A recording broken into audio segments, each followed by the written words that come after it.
보여드리는 표가 총 GDP 대비 세수 비율입니다.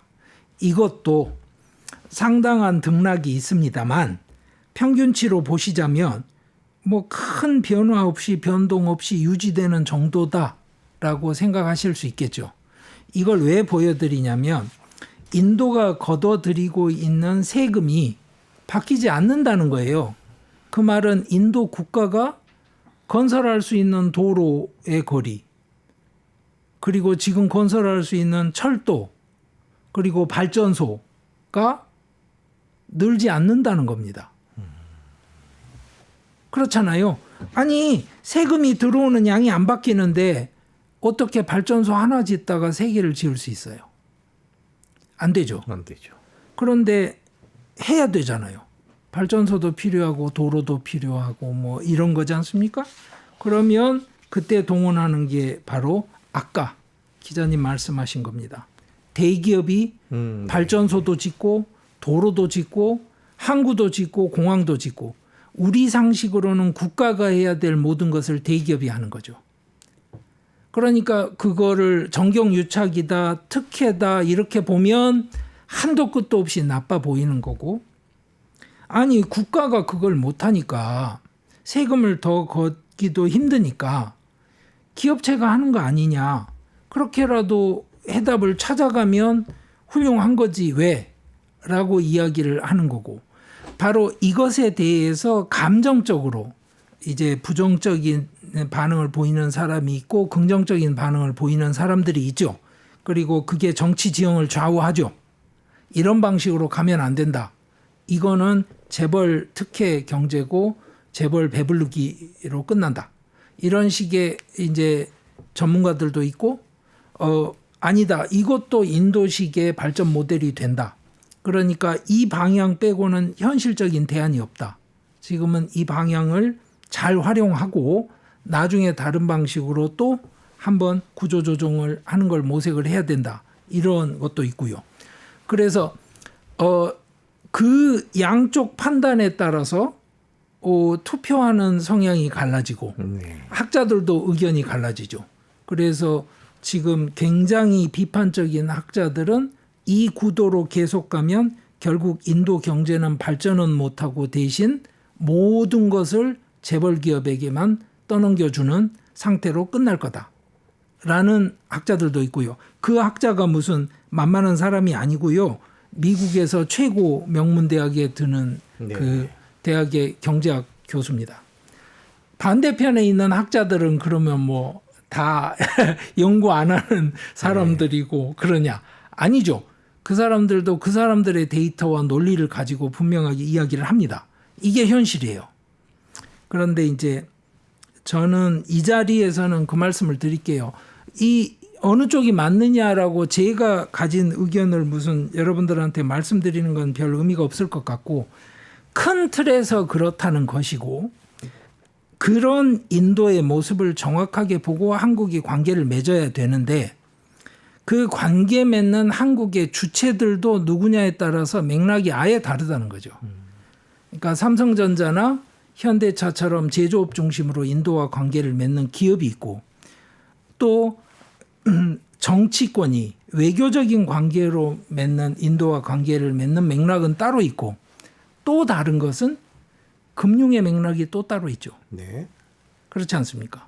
아니면 자원협력이나 다른 방식의 또 다른 그 주체들이 있지 않습니까? 그런 분야에 있는 주체들이 있으니까요. 그런데 이걸 섞지는 말았으면 좋겠다는 말씀을 드리는 겁니다. 그러니까 현대차와 삼성전자가 인도와 관계 맺는 방식을 기준으로 해서 당신 사업하고 싶으면 인도로 와 이런 이야기 할 수 있는 게 아니라는 말씀을 드리는 겁니다. 그러니까 그 맥락을 정확하게 이해를 하시고 구분을 하셔야 된다. 네. 그 말씀은 드리고 싶습니다. 참 다양한 주체들이 있는 것 같아요. 인도 경제 보면. 그런데 그 교수님 말씀 듣다가 궁금한 게 인도에 재벌들이 많지 않습니까? 뭐 얼마 전에 뭐 분식회계 했다 그래서 또 시끄럽고 아니면 또 무슨 뭐 딸 결혼식에 이재용 회장이 갔다 그래서 또 유명한 회사들도 있고 인도에 재벌들이 많은데 우리나라 7, 80년대 처음에 이제 재벌들이 등장하던 그런 시기 때 여러 부작용도 있었고요. 뭐 그 이후에는 또 긍정적인 평가도 있었는데 지금 그 재벌들의 힘이 인도 내에서는 어느 정도 된다고 봐야 될까요? 제가 그림을 하나 보여드리면 아주 직관적으로 보일 것 같습니다. 네. 이 그림이 바로 릴라이언스라는 인도 최대 재벌 그룹의 사업 분야에 관한 그림입니다. 네. 안쪽의 원이 릴라이언스 그룹이 가지고 있는 계열사 사업 분야를 말합니다. 자, 보시면 유통에서부터 시작해서 인터넷, 화학, 정유, 그리고 소매업까지 다 합니다. 바깥쪽의 원을 보시죠. 바깥쪽의 원이 각 분야에서 1, 2위를 다투고 있는 다른 업체입니다. 네. 오른쪽 아래 5시하고 6시 사이에 바이주라고 보이시죠? 네. 그게 뭐냐면 인도 스타트업 중에 최대 액수를 기록한 인도 최고 스타트업입니다. 네. 인도 최고 스타트업 기업은 온라인 교육 기업입니다.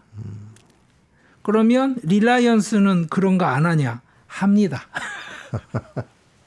자, 그러면 그러니까 무슨 말이냐면 어느 대기업이 이제 그 6시 방향에 있는 페이티엠은 뭐냐면 페이입니다. 저희들 카카오페이, 뭐 네이버페이 아니면 삼성페이 하듯이 그것도 합니다. 그리고 예를 들어서 넷플릭스 같은 거 있죠? 네. 그런 것도 합니다. 릴라이언스 그룹이요. 예. 그러니까 여러분들이 사는 데 필요한 뭐 서비스와 재화에 관한 거의 모든 걸 다 한다고 생각하시면 됩니다.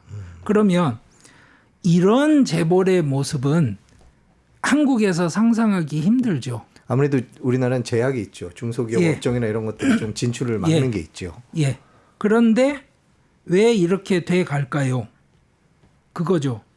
국가에서 못하는 투자를 이 주체들이 해줘야 되는 겁니다. 그러면 자 5G. 그러면 5G 요금제 한국에서 비싸서 굉장히 여론이 안 좋지 않습니까? 실제로 쓰지도 못한다. 뭐 해보니까 속도 안 나온다.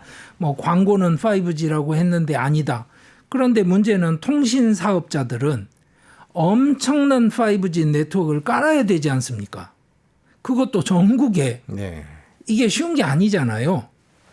그런데 인도에서는 그러면 그 넓은 땅에 누가 그걸 깔아줄까요? 정부가 못하니까 기업이 해야 되겠네요. 그렇죠. 그러면 그 기업은 그 막대한 투자 비용을 어디서 확보하나요? 이런 정도의 그 캐시카우를 확보하지 않고서는 힘들다는 거죠.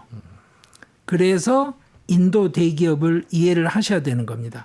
그런데 릴라이언스와 아다니는 맥락이 좀 다르고 타타는 또 맥락이 좀 네. 다릅니다. 개별 기업을 오늘 다 설명을 할 거는 아니라서요. 네. 그래서 제가 간단하게 말씀을 드리자면 이런 거죠. 아다니 같은 경우는 릴라이언스만큼의 역사를 가진 그룹이 아닙니다. 그래서 릴라이언스처럼 정유화학을 배경으로 해서 사업을 확장해 나간 역사를 가진 그룹이 아니다 보니까 아다니는 실제로 뭔가 더 빨리 부풀리기를 해야 될 필요가 절박했던 기업입니다. 그런데 또 하나 국가에서 필요로 하는 일들을 최일선에서 해준 기업이 아다니예요. 그러니까 항만, 공항, 심지어 송전 사업. 저희들은 송전탑 하나를 세울 때 논란이 되면 한전이나 한전 자회사들이 이제 그 주체가 돼서 문제를 해결을 해야 되는데 그걸 아다니에서 합니다. 그러니까 공무원들은 그걸 못한다는 이야기입니다. 실제로는. 그런데 송전망을 합리화하는 것을 통해서 이미 얻어지는 그 에너지의 그 전략분이 30%가 넘는다는 데이터도 나와 있습니다. 그러니까 아다니는 그렇게 발전하는 그룹인데 투자금을 어디서 마련을 할까요? 그러면 이제 여기서 이해하셔야 되는 게 있습니다. 첫째, 인도에는 상속세와 증여세가 없습니다. 그러니까 인도 재벌들은 한국의 재벌들과 하고 있는 고민이 근본적으로 다릅니다. 즉 이게 승계 문제는 이슈가 아닙니다. 그리고 모든 기업은 말씀드린 것처럼 가족 기업이죠. 네. 그러니까 끈끈한 가족들, 믿을 수 있는 사람들이 같이 합니다. 그러니까 아다니도 가족 기업인데다가 그 맥락이 있기 때문에 주식의 대부분은 가족들이 가지고 있다고 생각하시면 됩니다. 그러니까 공식적으로 40%냐 뭐 실질적으로 60%냐 이런 건 기업마다 다릅니다. 그런데 중견기업 이상의 대기업 반열에 간 기업이 실제로 60%나 70%를 가족들이 다 가지고 있고 지분을 30%가 유통이 된다고 그러면 미국식으로 보자면 유통 물량이 너무 적습니다. 문제가 되겠죠. 그런데 인도에서는 이런 겁니다. 그 적은 30% 유통 물량 가격을 3배로 뻥튀기를 하면 어차피 제가 가지고 있는 70% 지분의 담보 가치가 3배가 되는 겁니다. 그러면 주식을 담보로 해서 대출을 받을 수 있는 액수가 달라지죠. 그 액수가 태양광, 풍력발전, 원자력발전소 짓거나 이런 데 투입이 되는 겁니다. 개인 기업이 상상하기 힘든 투자를 해내는 거죠. 그런데 인도 정부 입장에서나 국가 입장에서는 앞으로 다가올 이 에너지 전환에 대비하지 않을 수가 없거든요. 지금 미국이 중국하고 관계 때문에 인도에 대해서 여러 가지 눈을 감아준다고 하지만 어느 날 표정 바꿀 거거든요. 네.